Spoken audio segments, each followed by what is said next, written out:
That sound could mean a lot of things. And when something's going wrong at home, the hardest part can be figuring out what the problem actually is. At Thumbtack, you can upload a voice message or a photo, and our AI-powered search will help diagnose your project.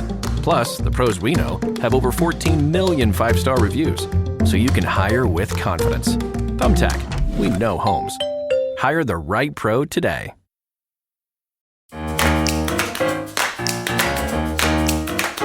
Hello, good morning and welcome. It's Wednesday, June the 3rd. Welcome to Politics at Sam and Anne's. She's Anne McElvoy, I'm Sam Coates.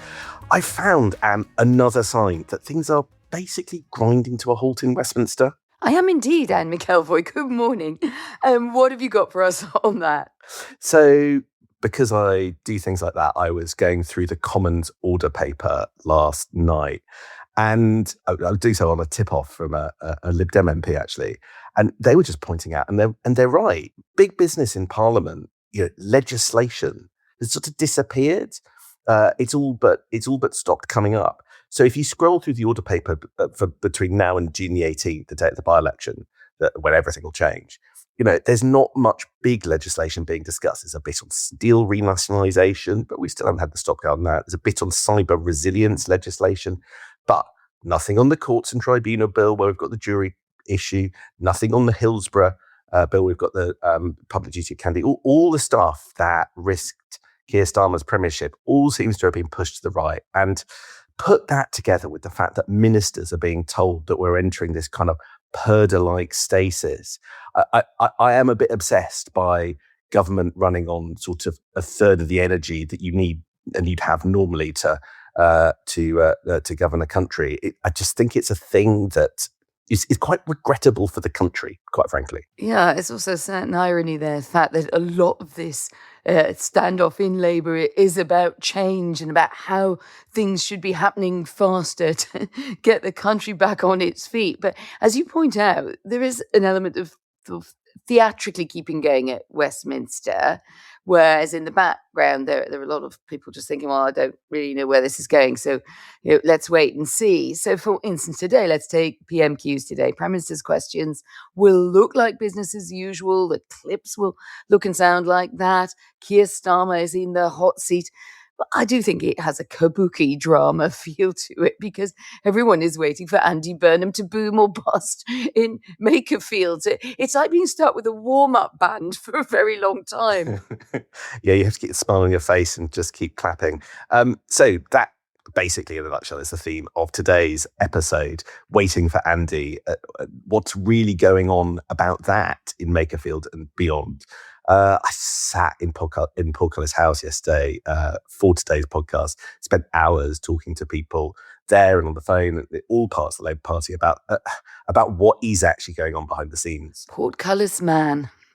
And it struck me that Andy Burnham started this campaign, Sam, with his foot to the floor. He didn't make any secret of the fact that he wanted to be the change, the alternative to Starmer. Now he's a bit more cautious, and I sense he might be worried about counting chickens before they're hatched, looking presumptuous as we get closer to the by-election.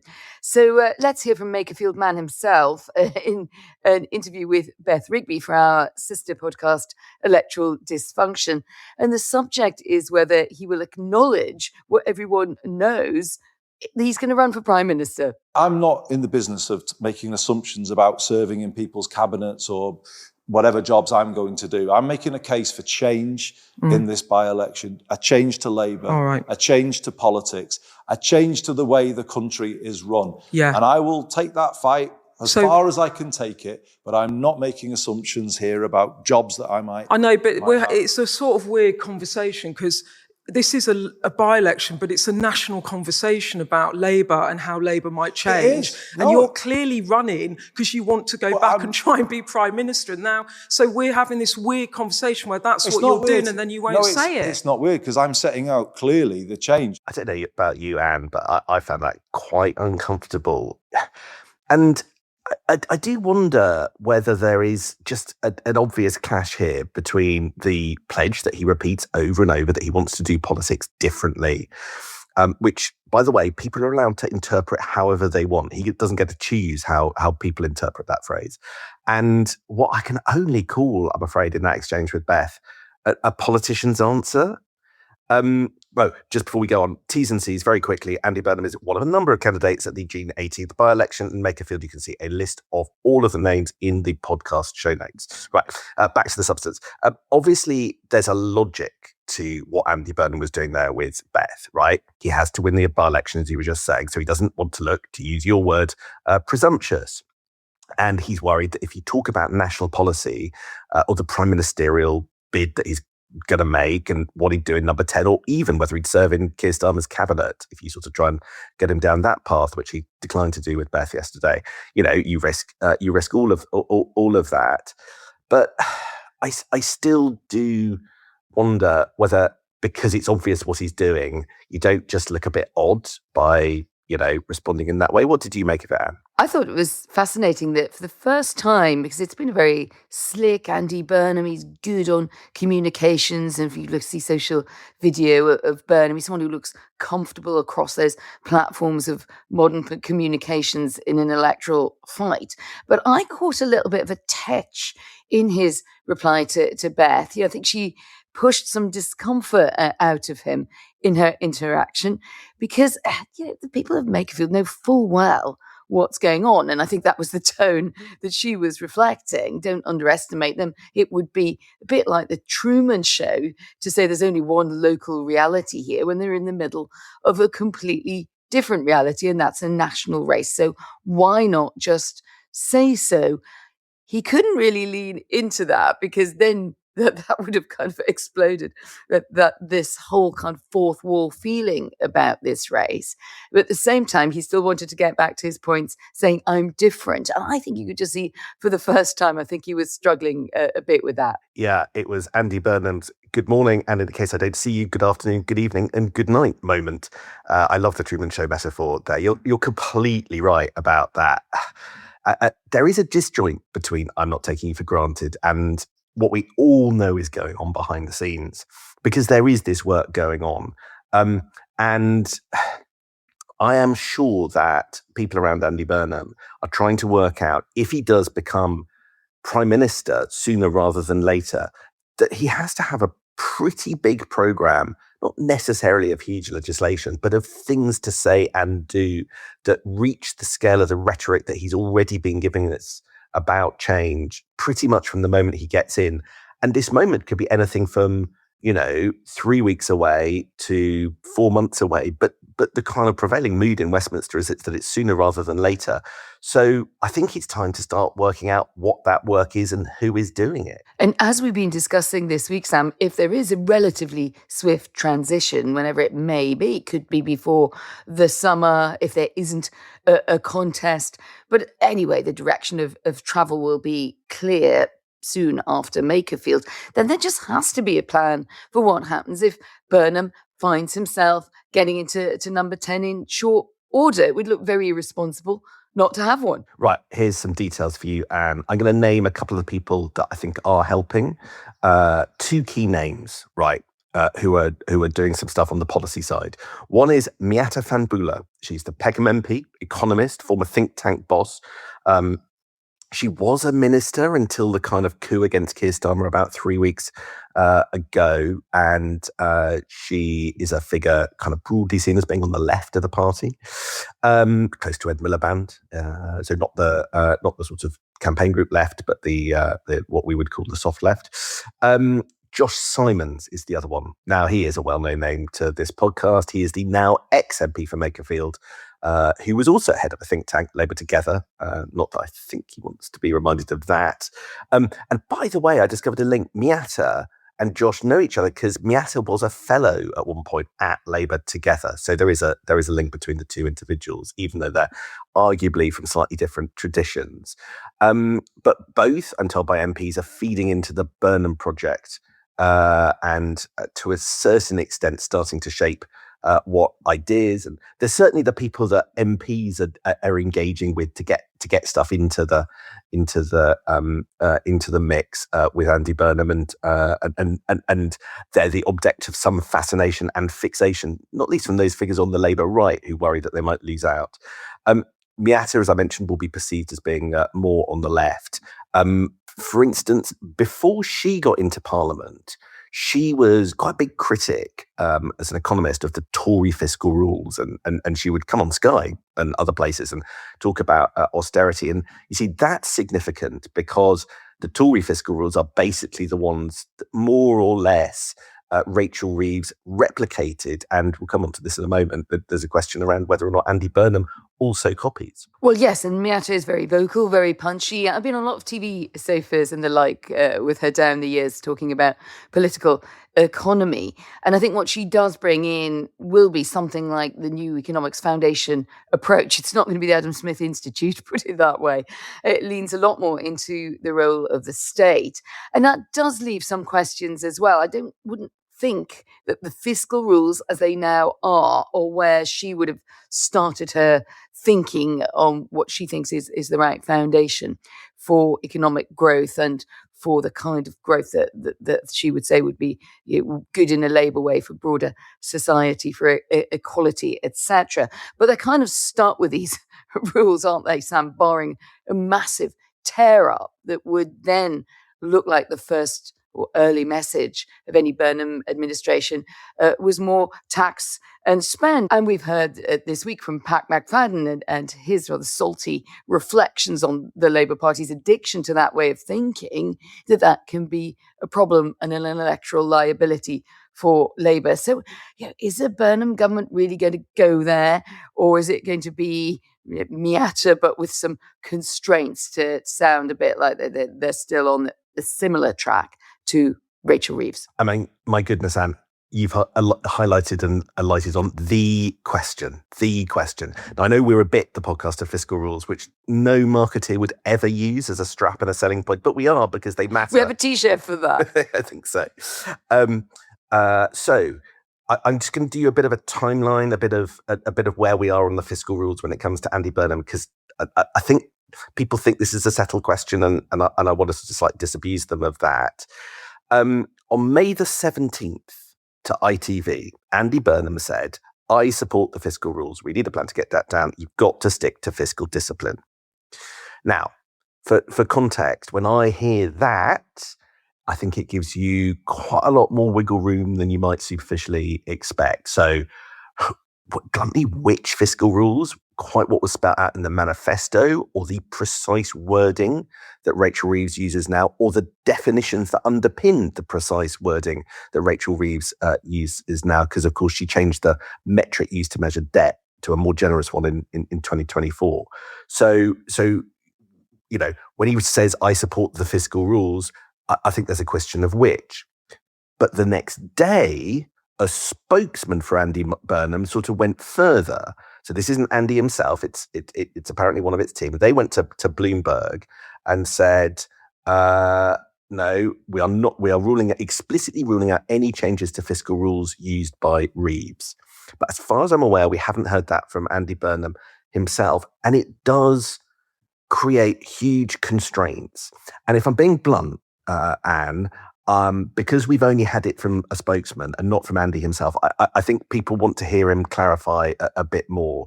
Because I had this from somebody who advises hedge funds and the like in the city just last night. And by the way, this is in the context of the FT saying this morning that Andy Burnham cancelled a call with hedge funders this week. So one person who advises hedge funds told me last night, I think just the forecast in the autumn will be just awful. And at some point, he's going to want to find some more room for investment spending to do what he wants to do. So this guy was saying, I'd just be very sceptical Reeves' rules survive in full for the whole rest of the Parliament.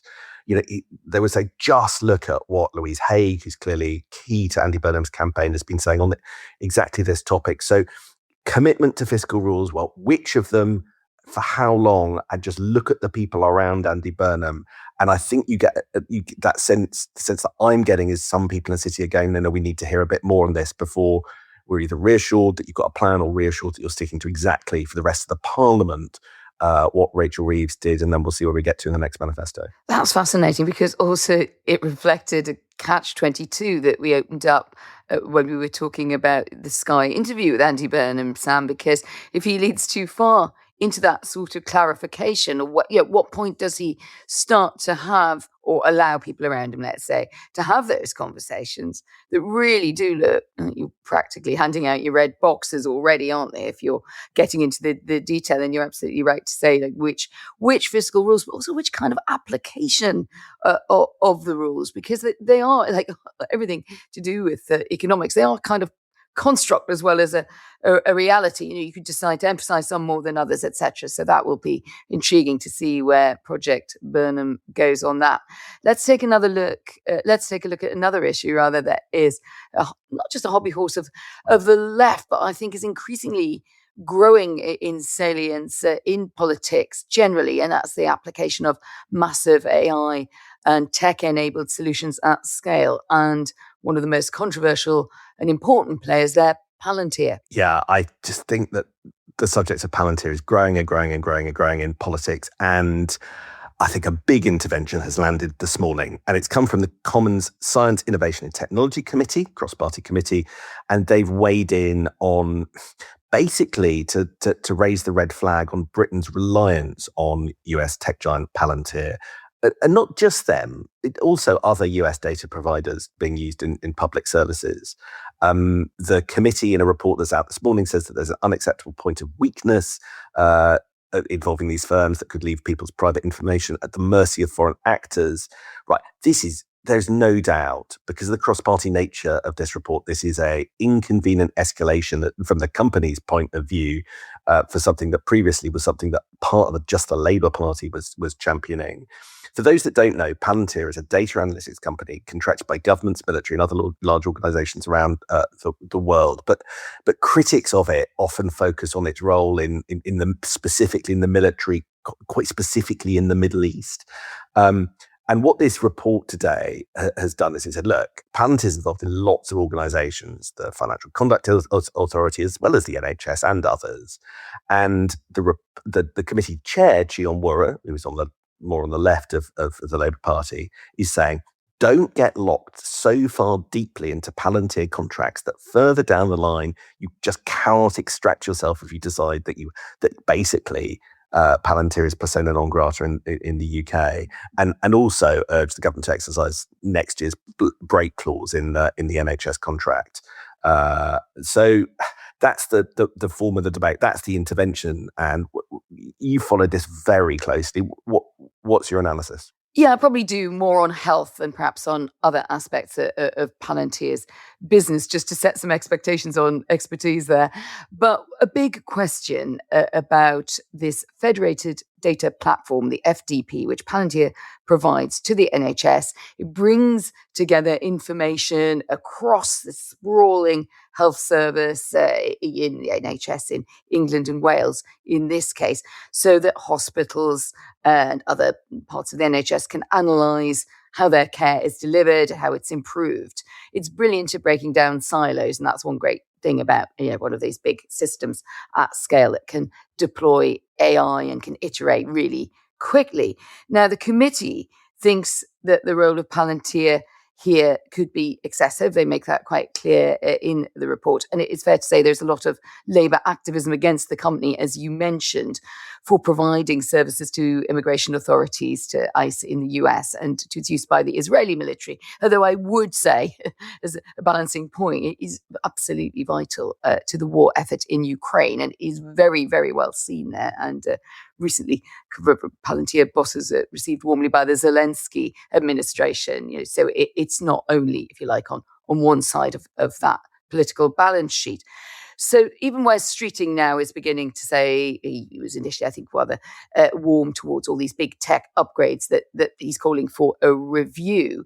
The difficulty, I do sort of push back a little bit, having had a quick look at the report on this committee, because it's not as easy to replace it as some critics are suggesting. It's very embedded now across a large number of trusts that in the AHS, I think just under about 170 have signed up to it out of 200 and something. And the more interoperational it is, the better for the results.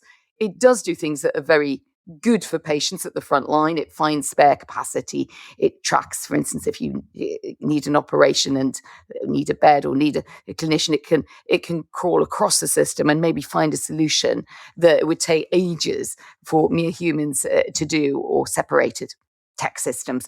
So, the fact that it comes out of this background, Peter Thiel is its co-founder. He's a controversial, big tech thinker and tech bro. A lot of people don't like the cut of his jib, but the fact that they do work with these big agencies, the CIA, the FBI, etc., the three-letter agencies, is also the thing that makes them relatively safe when it comes to data leakage. So I think there's a big argument going to happen: is do you stick with that as the kind of devil you know?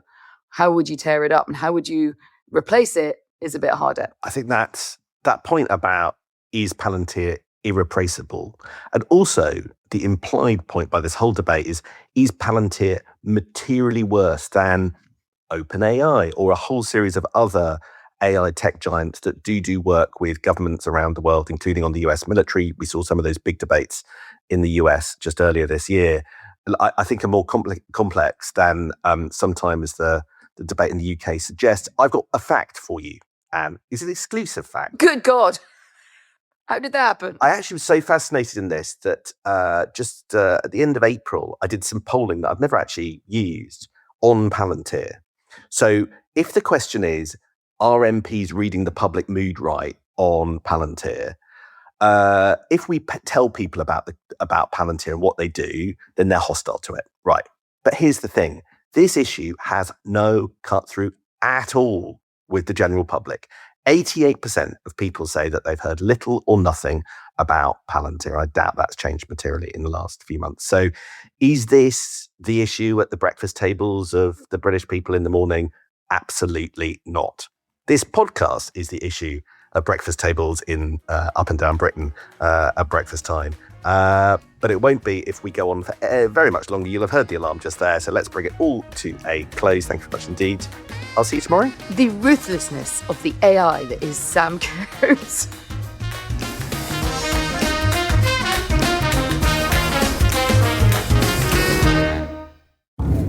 Thumbtack presents Tile Trouble.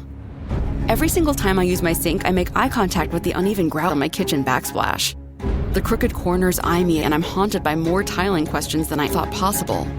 What kind of pro can fix a backsplash? Can I replace one cracked tile, or should I replace them all? What if I just use Thumbtack? I can hire top-rated pros, read reviews, and compare prices with a tap, all on the app. Thumbtack knows homes.